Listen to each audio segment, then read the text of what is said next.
Piracy సినిమాల గడ్డగా మారిన ఐబొమ్మ వెబ్సైట్ను సైబర్ క్రైమ్ పోలీసులు మూసివేయించారు.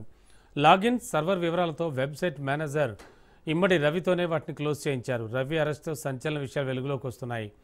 వేల సినిమాలను హార్డ్ డిస్కుల్లో స్టోర్ చేసి వరల్డ్ వైడ్గా హ్యాకింగ్ నెట్వర్క్ను నడిపిస్తున్నట్లుగా తెలుస్తోంది.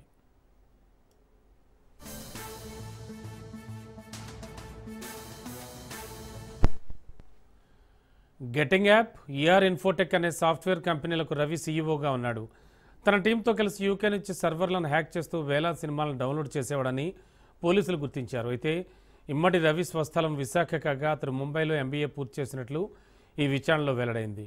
లవ్ మ్యారేజ్ చేసుకున్న రవి కొన్ని రోజులకే భారత్తో విడిపోయాడు. 2018 నుంచి హైదరాబాద్ కూకట్పల్లిలోని రెయిన్బో విస్టా అపార్ట్మెంట్లో నివాసం ఉంటున్నాడు.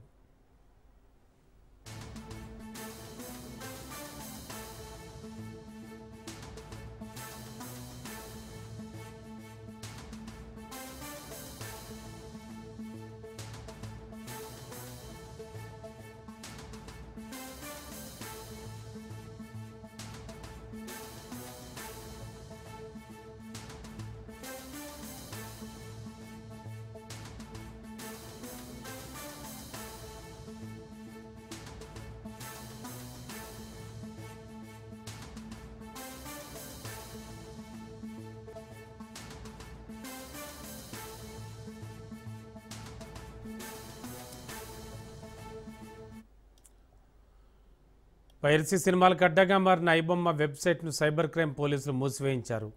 లాగిన్స్, సర్వర్ వివరాలతో వెబ్సైట్ మేనేజర్ ఇమ్మడి రవితోనే వాటిని క్లోజ్ చేయించారు. రవి అరెస్ట్తో సంచలన విషయాలన్నీ వెలుగులోకి వస్తున్నాయి. వేల సినిమాలను హార్డ్ డిస్కుల్లో స్టోర్ చేసి వరల్డ్ వైడ్గా హ్యాకింగ్ నెట్వర్క్ నడిపిస్తున్నట్లుగా తెలుస్తోంది. గెటింగ్ యాప్, ఈఆర్ ఇన్ఫోటెక్ అనే సాఫ్ట్వేర్ కంపెనీలకు రవి సీఈఓగా ఉన్నాడు. తన టీంతో కలిసి యూకే నుంచి సర్వర్లను హ్యాక్ చేస్తూ వేల సినిమాలను డౌన్లోడ్ చేసేవాడని పోలీసులు గుర్తించారు. అయితే ఇమ్మడి రవి స్వస్థలం విశాఖ కాగా అతను ముంబైలో ఎంబీఏ పూర్తి చేసినట్లు విచారణలో వెల్లడైంది. లవ్ మ్యారేజ్ చేసుకున్న రవి కొన్ని రోజులకే భారత్తో విడిపోయాడు. 2018 నుంచి హైదరాబాద్ కూకట్పల్లిలోని రెయిన్బో విస్టా అపార్ట్మెంట్స్లో ఉంటున్నాడు.